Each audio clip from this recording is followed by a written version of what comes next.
Chers collègues, l'ordre du jour appelle la discussion de la proposition de résolution de M. Dalman, M. Brodkorn, M. Henry, Meneer Dessay, Mme Snoy, Mme De Permentier relative à la protection du parc national des Virunga en République démocratique du Congo, ainsi que la proposition de résolution de Mme Snoy, M. Calvo, Mme Boulette relative à cette même protection du même parc national des Virunga.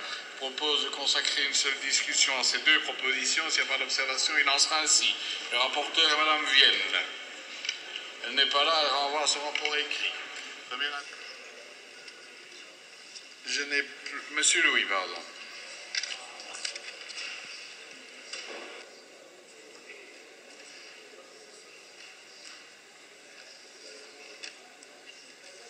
Merci, Monsieur le Président. Chers collègues, je vous l'avoue, parfois, je dirais même souvent, l'impression d'être en plein surréalisme dans ce Parlement. Alors que des Congolais crèvent tous les jours de faim, nous leur parlons d'écologie. Alors évidemment, en tant que défenseur de l'environnement, je considère qu'il faut protéger le parc national des Virunga en RDC, c'est évident. Je crois qu'il est important de protéger ce parc et sa biodiversité, sa faune et sa flore, et en particulier les gorilles qui peuplent ce parc et qui sont menacés d'extinction.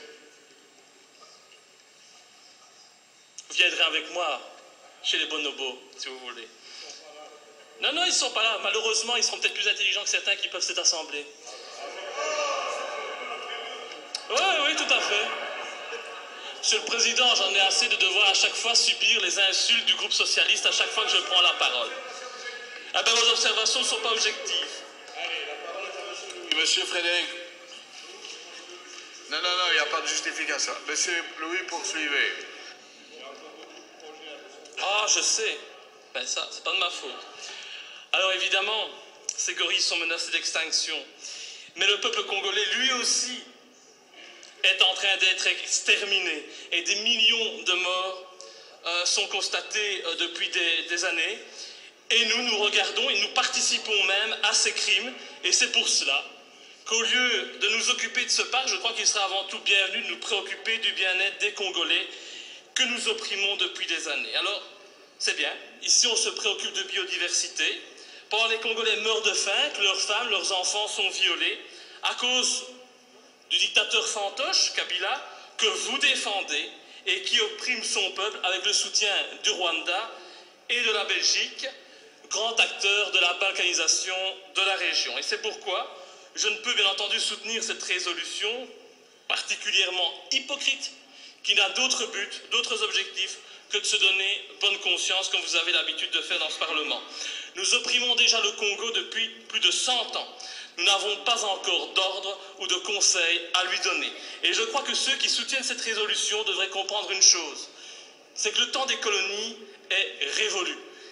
Même si je le constate, les nostalgiques de ce temps-là sont nombreux parmi nous.